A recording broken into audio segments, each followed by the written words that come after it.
एक बार की बात है, एक छोटे से गांव में एक पुरानी और सुनसान हवेली थी।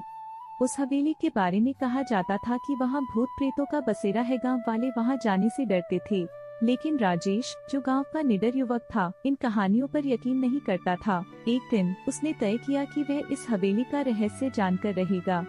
शाम होते ही वह एक मसाल लेकर हवेली की ओर निकल पड़ा। गांव वालों ने उसे रोका, लेकिन वह नहीं माना। हवेली में कदम रखते ही चारों तरफ खामोशी छा गई। मासल की रोशनी में दीवारों पर लगी पुरानी पेंटिंग्स और जाले चमक रहे थे। अचानक उसे एक धीमी आवाज सुनाई दी, जैसे कोई फुसफुसा रहा हो। राजेश आवाज के पीछे पीछे चलता गया। हवेली के एक कमरे में पहुंचकर उसने देखा कि वहां एक पुराना बड़ा बक्सा रखा था।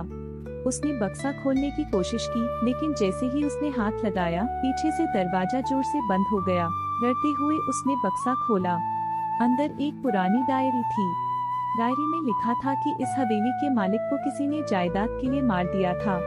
उसकी आत्मा आज भी न्याय की तलाश में भटक रही है। जैसे ही राजेश ने आखिरी पन्ना पढ़ा, उसे महसूस हुआ कि कोई उसके पीछे खड़ा है। उसने पलटकर देखा तो वहाँ एक धुंधली परछाई खड़ी थी। वह परछाई धीरे धीरे उसके पास आई और फुसफुसाकर बोली, मुझे न्याय दिलाओ।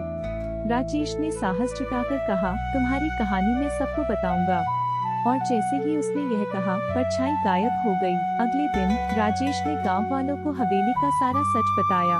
गांव वालों ने उस निर्दोष आत्मा के लिए पूजा करवाई। कहते हैं, उसके बाद से हवेली में कोई अजीब घटना नहीं हुई, लेकिन राजेश को आज भी कभी कभी महसूस होता है कि कोई उसे देख रहा है। शायद वह आत्मा अब भी उसके किए वादे की गवाह है।